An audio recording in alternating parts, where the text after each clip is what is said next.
Two brothers, one offering accepted, one rejected, and in a single moment, everything changed forever. In the beginning, when the earth was still young and untouched by generations of history, two brothers stood before God. They were sons of Adam and Eve, children born into a world already marked by sin, yet still close enough to feel the weight of God's presence in a way we can barely imagine today. The older brother was Cain, a farmer, a man of the soil. He worked the ground, planting, tending, waiting, and harvesting. Every day his hands were buried in the earth. The younger brother was Abel, a shepherd, quiet, observant, watchful. He cared for his flock, guiding them, protecting them, living a life that required patience and trust.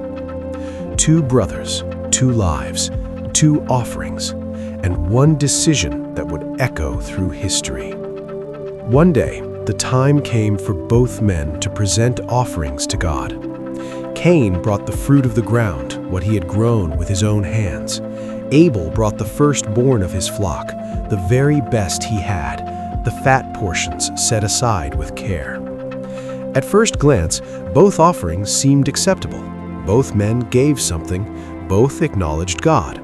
But then something unexpected happened.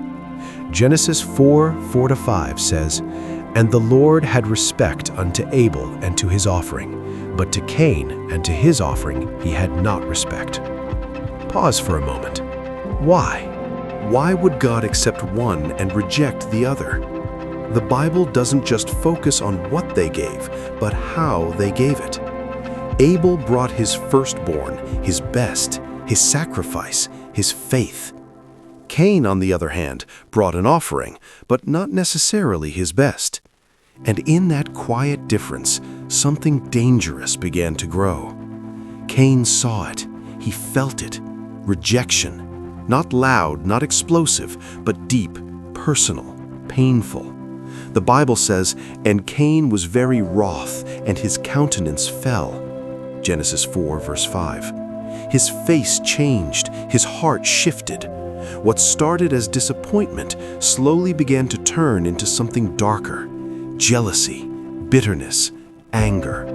And here's where the story takes a chilling turn, because God didn't ignore Cain's anger. God spoke to him. Can you imagine Abel in that moment? Trusting, unaware, standing beside his own brother, not knowing that jealousy had already made its decision. And Cain? What was going through his mind? Was it rage? Was it pain? Or was it something even more dangerous, a heart that had gone completely cold? Then came another moment of chilling silence. God spoke again. "Where is Abel thy brother?"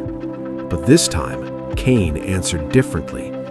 "I know not. Am I my brother's keeper?" A lie. And not just a lie, but defiance. The same man who had once brought an offering now stood before God with a hardened heart, refusing to take responsibility. And that's when everything collapsed. God responded, "What hast thou done?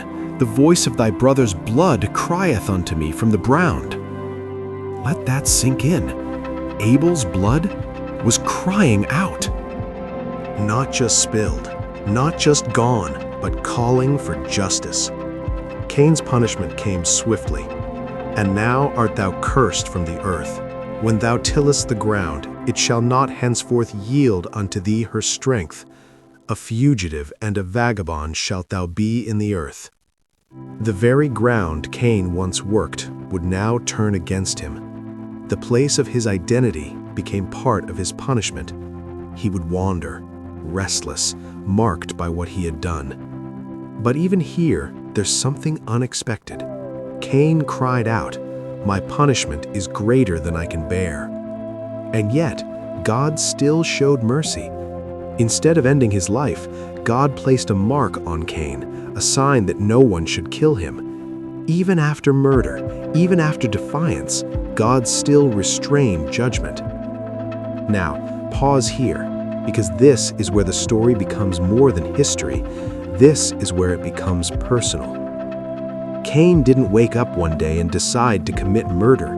It started small: a rejected offering, a wounded ego, an unchecked emotion, a silent grudge. And instead of dealing with it, he let it grow. That's the real danger. Sin rarely begins loudly. It begins quietly, in thoughts, in comparisons, in feelings we justify instead of confront. God warned Cain early: sin is at the door.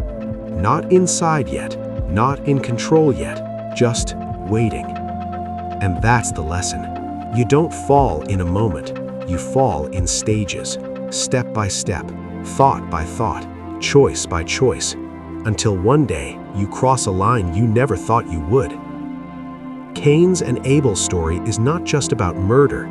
It's about what happens when we ignore warning signs, when we let jealousy sit, when we feed anger, when we refuse correction, when we pretend we're fine while something dangerous grows inside. Abel gave his best. Cain gave something. But God saw beyond the offering. He saw the heart. And that's the part many people still miss today. It's not about outward appearance. It's not about what people see. It's about what God sees. So ask yourself, what are you holding on to right now? Is there bitterness you've ignored? Jealousy you've justified? Anger you've buried instead of dealt with? Because just like Cain, you might still be standing at the door, and the choice is still yours. Don't wait until damage is done. Don't wait until words are spoken you can't take back. Don't wait until actions define you in ways you never intended. Because one moment, one unchecked emotion can change everything. The story of Cain and Abel is a warning, but it's also an invitation to choose differently, to respond differently, to master what tries to master you.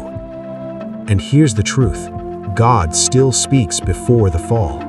God still warns before the damage. God still gives you a chance before it's too late. So don't ignore the voice. Don't silence conviction. Don't walk into the field carrying what should have been left behind. If this message spoke to you, take a moment right now, reflect, check your heart, and choose differently. And if you want more powerful, life-changing stories like this, stories that reveal truth, challenge your spirit, and open your eyes, make sure you subscribe, like this video, and share it with someone who needs to hear this today. Because the next story might be the one that changes everything.